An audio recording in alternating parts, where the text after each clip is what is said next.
വീണ്ടും സജീവമാകുന്ന മാസപ്പടി വിവാദവും അതിന് പിന്നിലെ ലോജിക്കുകളും എന്താണ്? മുഖ്യമന്ത്രി പിണറായി വിജയന്റെ മകൾ ടി വീണ ഉടമയായ എക്സാലോജിക് എന്ന കമ്പനി, കരിമണൽ വ്യവസായി ശശിധരൻ കർത്തിയുടെ കമ്പനിയായ CMRL, ഈ രണ്ട് സ്വകാര്യ കമ്പനികൾ നിയമപ്രകാരം ഒരു കരാർ ഉണ്ടാക്കുന്നു. കരാർ പ്രകാരം ബാങ്ക് വഴി പണമിടപാടുകൾ നടത്തുന്നു. ഇതിലെവിടെയാണ് അഴിമതി എന്ന ചോദ്യമാണ് CPM നേതാക്കൾ ആവർത്തിച്ച് ചോദിച്ചത്. വീണയുടെ ഭാഗം കേൾക്കാത്തതും മുഖ്യമന്ത്രിയുടെ പേര് പരാമർശിച്ചതുമൊക്കെ രാഷ്ട്രീയ ഗൂഢാലോചനയുടെ ഭാഗമാണെന്നും നേതാക്കൾ പറഞ്ഞു. എന്നാൽ ഇപ്പോൾ പുറത്തുവന്ന രജിസ്ട്രാർ ഓഫ് കമ്പനീസിലെ റിപ്പോർട്ടിൽ ചിലതുണ്ട്.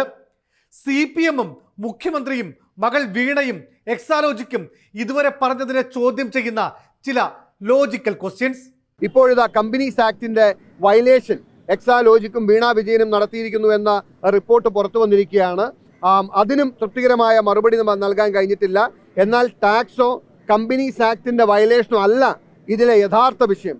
ഇതിലെ യഥാർത്ഥ വിഷയം എന്ന് പറയുന്നത് അഴിമതിയാണ്, കറപ്ഷനാണ്.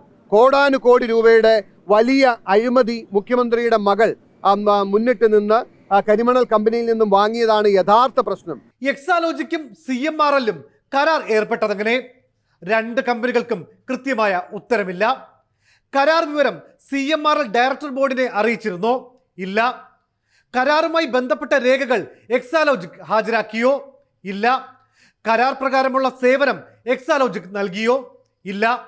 ഒരു തട്ടിക്കൂട്ട് കരാറുണ്ടാക്കി 1.72 കോടി രൂപ മുഖ്യമന്ത്രിയുടെ മകൾക്ക് മാസപ്പടി നൽകിയെന്ന പ്രതിപക്ഷ ആരോപണങ്ങൾക്ക് ശക്തി പകരുന്നതാണ് റിപ്പോർട്ടിലെ കണ്ടെത്തലുകൾ.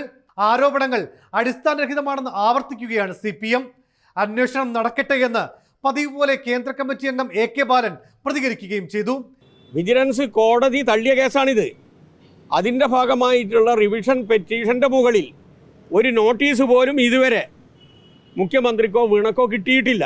ആദ്യം ഇതുമായി ബന്ധപ്പെട്ടുകൊണ്ട് കേന്ദ്ര ഏജൻസികൾ കൃത്യമായൊരു അന്വേഷണം നടത്തട്ടെ. ഏത് അന്വേഷണമായാലും ഞങ്ങൾക്ക് ഇവിടെ യാതൊരു പ്രശ്നവുമില്ല. എന്നാൽ വിഷയത്തെ അങ്ങനെയൊന്നും വിട്ടുകളയാൻ UDF തയ്യാറല്ല. ആദ്യഘട്ടത്തിൽ മാത്യു കുഴൽനാടൻ മാത്രമാണ് വിഷയം ഉയർത്തിയതെങ്കിൽ ഇപ്പോൾ മറ്റുള്ളവരും ഏറ്റുപിടിക്കുന്നുണ്ട്. കേന്ദ്രമന്ത്രി V മുരളീധരനും രംഗത്തെത്തിക്കഴിഞ്ഞു. അതായത് കേരളത്തിൽ വട്ടമിട്ട് പറക്കുന്ന EDക്കും കേന്ദ്ര ഏജൻസികൾക്കും മുഖ്യമന്ത്രിയുടെ വസതിയിലേക്ക് കയറി ചെല്ലാനുള്ള പുതിയൊരു വഴിയാണ് എക്സാലോജിക്കിലൂടെ തുറക്കുന്നതെന്ന് വ്യക്തം.